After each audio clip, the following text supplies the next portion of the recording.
Assalamualaikum warahmatullahi wabarakatuh. Sebelumnya terima kasih kepada Bu Sri Arita sebagai dosen pengampu kami pada mata kuliah pengantar manajemen. Baik, pada kali ini kami dari kelompok 2 akan melakukan presentasi tentang materi komunikasi organisasi. Di sini saya sebagai moderator akan memperkenalkan teman-teman kelompok saya. Yang pertama itu adalah Latifah Azira. Selanjutnya ada Dea Mulia Izati, selanjutnya ada Jenny Tahimatunil Khaira, yaitu saya sendiri, dan selanjutnya Gita Permata Umi dan Tiara Eka Deana. Baik, langsung saja masuk kepada materi yang pertama, yaitu pengertian komunikasi yang akan dijelaskan oleh saya sendiri. Jadi, komunikasi adalah suatu proses yang dilakukan oleh seseorang atau beberapa orang, kelompok, organisasi, dan masyarakat untuk mengubah, menciptakan perilaku orang lain dengan cara menyampaikan informasi yang menghubungkan dengan lingkungan orang lain. Komunikasi bisa dilakukan dengan cara verbal ataupun nonverbal atau tidak ada komunikasi dua arah. Komunikasi merupakan aktivitas dasar manusia. Dengan berkomunikasi, manusia dapat saling berhubungan satu sama lain, baik dalam kehidupan sehari-hari dalam masyarakat atau di mana saja ia berada. Tidak ada manusia yang tidak akan terlibat dalam komunikasi. Komunikasi berlangsung manakala orang-orang yang terlibat di dalamnya memiliki kesamaan makna mengenai suatu hal yang tengah dikomunikasikannya. Dengan kata lain, jika orang-orang yang terlibat di dalamnya saling memahami apa yang dikomunikasikannya itu, maka hubungan antara mereka bersifat komunikatif. Sebaliknya, jika ada pihak yang tidak mengerti tentang satu hal yang sedang dikomunikasikan, berarti komunikasi itu tidak berjalan. Selanjutnya, materi yang akan disampaikan oleh Gita kepada kita. Waktu dan tempat dipersilakan. Baik, sebelumnya terima kasih moderator. Saya akan menjelaskan tentang apa saja proses dalam komunikasi. Proses berlangsungnya komunikasi bisa saja digambarkan sebagai berikut. Yang pertama ada komunikator atau sender, yang mempunyai maksud berkomunikasi dengan orang lain, mengirimkan suatu pesan kepada orang yang dimaksud. Pesan yang disampaikan dapat berupa informasi dalam bentuk bahasan, ataupun lewat simbol-simbol yang bisa dimengerti oleh kedua belah pihak. Yang kedua yaitu pesan atau message, disampaikan atau dibawa melalui suatu media atau saluran, baik secara langsung maupun tidak langsung. Yang ketiga, fungsi pengiriman atau encoding adalah proses untuk mengubah pesan ke dalam bentuk yang dioptimasi untuk keperluan yang menyampaikan pesan atau data. Selanjutnya, media atau saluran atau channel adalah alat yang menjadi penyampaian pesan dari komunikator ke komunikan. Yang kelima, fungsi penerimaan atau decoding. Proses memahami simbol bahasa, yaitu simbol grafis atau huruf-huruf, dengan cara mengasiasikannya atau menghubungkan simbol-simbol dengan bunyi-bunyi bahasa beserta variasi-variasinya yang dilakukan penerimaan pesan dari penyampaian pesan. Komunikan atau receiver, menerima pesan yang disampaikan dan menerjemahkan isi pesan yang diterimanya ke dalam bahasa yang dimengerti oleh komunikan itu sendiri. Yang ketujuh ada respon, merupakan rangsangan atau stimulus yang timbul sebagai akibat dari perilaku komunikasi setelah menerima pesan. Terakhir yaitu komunikan memberikan umpan balik atau feedback, atau tanggapan atas pesan yang dikirimkan kepadanya. Apakah pesan yang dimaksud oleh si pengirim dapat dimengerti atau dipahami? Hanya itu yang dapat saya sampaikan, saya kembalikan kepada moderator. Terima kasih kepada Gita telah menyampaikan materinya. Materi selanjutnya akan disampaikan oleh Tiara kepada Tiara. Dipersilakan. Baik, sebelumnya terima kasih kepada moderator. Selanjutnya saya akan membahas tentang saluran dan jenis komunikasi. Pada proses komunikasi, saluran komunikasi berperan penting sebagai medium untuk mentransmisikan pesan dari pengirim ke penerima. Jenis-jenis saluran komunikasi juga bervariasi, mulai dari komunikasi lisan hingga komunikasi tertulis. Jenis-jenis komunikasi ada 5. Yang pertama adalah komunikasi verbal. Komunikasi verbal merupakan jenis saluran komunikasi yang menggunakan kata-kata baik lisan maupun tulisan untuk menyampaikan pesan. Yang kedua adalah komunikasi nonverbal. Komunikasi nonverbal adalah jenis saluran komunikasi yang menggunakan ekspresi tubuh serta isyarat visual dan auditif untuk menyampaikan pesan. Komunikasi nonverbal mencakup bahasa tubuh, ekspresi wajah, kontak mata, serta elemen-elemen lain yang tidak melibatkan kata-kata secara langsung. Yang ketiga adalah komunikasi tertulis. Komunikasi tertulis adalah jenis saluran komunikasi yang menggunakan tulisan atau teks untuk menyampaikan pesan antara individu atau kelompok.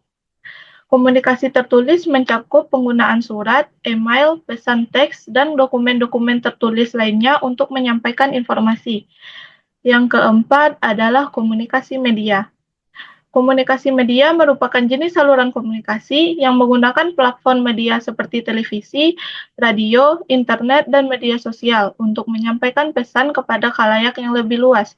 Komunikasi media mencakup produksi, distribusi, dan konsumsi informasi melalui berbagai bentuk media massa.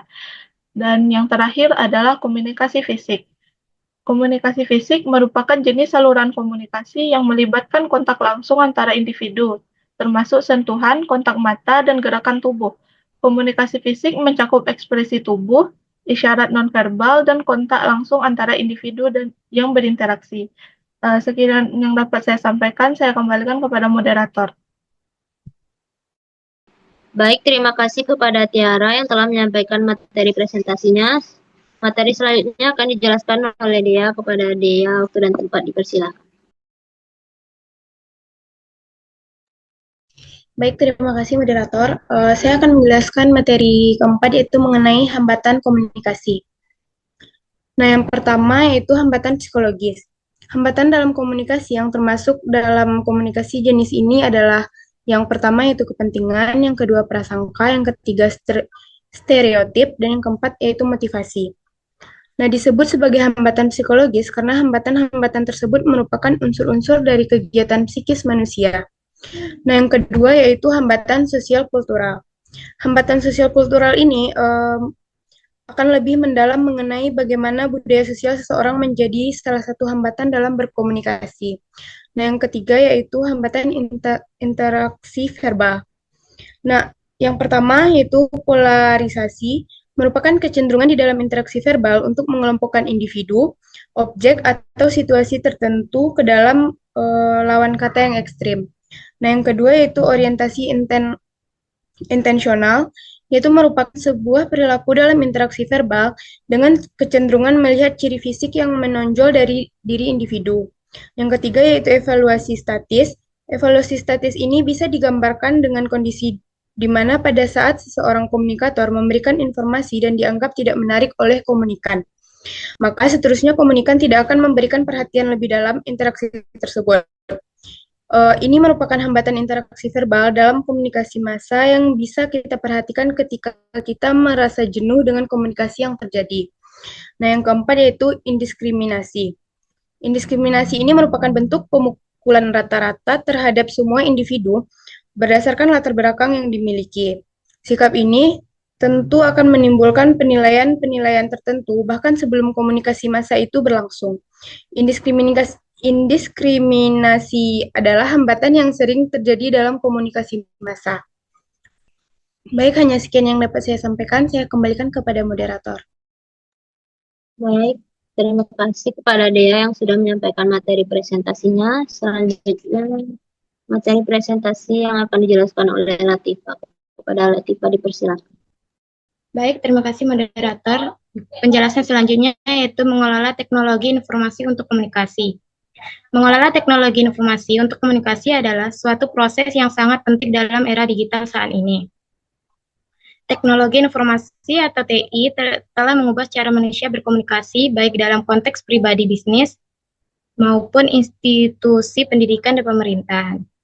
Pengolahan teknologi informasi tidak hanya sekedar menggunakan perangkat teknologi, tetapi juga melibatkan perencanaan, pengorganisasian, pelaksanaan, dan pengawasan terhadap penggunaan teknologi tersebut agar komunikasi dapat berlangsung dengan efektif, efisien, dan aman. Salah satu tujuan utama dari pengelolaan teknologi informasi dalam komunikasi adalah meningkatkan efisiensi kerja, misalnya dengan adanya sistem manajemen proyek berbasis digital. Tim dalam sebuah perusahaan dapat berkomunikasi berbagai dokumen dan melacak progres pekerjaan secara real-time. Hal ini tentu mempercepatkan proses pengambilan keputusan dan mengurangi risiko miskomunikasi. Dalam konteks pendidikan, penggunaan platform pembelajaran digital memungkinkan interaksi antara guru dan siswa tetap berjalan meski tidak berada dalam ruang kelas yang sama. Selain efisiensi, aspek keamanan informasi juga sangat penting. Komunikasi digital rentan terhadap ancaman seperti peretasan, pencurian data, dan penyebaran informasi palsu. Sekian dari saya kembalikan ke moderator.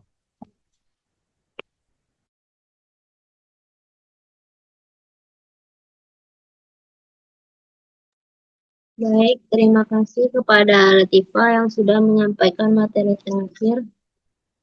Jadi di sini saya akan menyampaikan kesimpulan dari materi yang kami sampaikan tadi, yaitu komunikasi adalah proses penyampaian informasi dari satu pihak ke pihak lain dengan tujuan untuk saling memahami. Dalam pelaksanaannya, komunikasi dapat berlangsung melalui berbagai saluran, yaitu saluran verbal yang berupa lisan dan tulisan maupun nonverbal atau bahasa tubuh, ekspresi wajah, dan isyarat visual. Komunikasi juga dibedakan menjadi beberapa jenis seperti komunikasi interpersonal, kelompok, organisasi, dan massa, tergantung pada jumlah peserta dan konteksnya. Namun, komunikasi tidak selalu berjalan lancar karena adanya hambatan komunikasi seperti perbedaan bahasa, gangguan teknis, perbedaan budaya, persepsi yang keliru, atau gangguan psikologis. Oleh karena itu, agar komunikasi berlangsung efektif, perlu dipilih saluran yang tepat, disesuaikan dengan jenis komunikasi yang dibutuhkan, serta diantisipasi dan diatasi berbagai hambatannya. Oleh karena itu, penting untuk memahami bagaimana komunikasi berlangsung, memilih saluran dan jenis komunikasi yang sesuai, serta mengenali dan mengatasi hambatan yang mungkin muncul. Dengan begitu, komunikasi dapat berlangsung lebih efektif, membangun hubungan yang baik, dan mendukung tercapainya tujuan dalam berbagai konteks kehidupan, baik pribadi, sosial, maupun profesional. Baik, sekian presentasi dari kelompok kami. Saya akhiri dengan Assalamualaikum warahmatullahi wabarakatuh.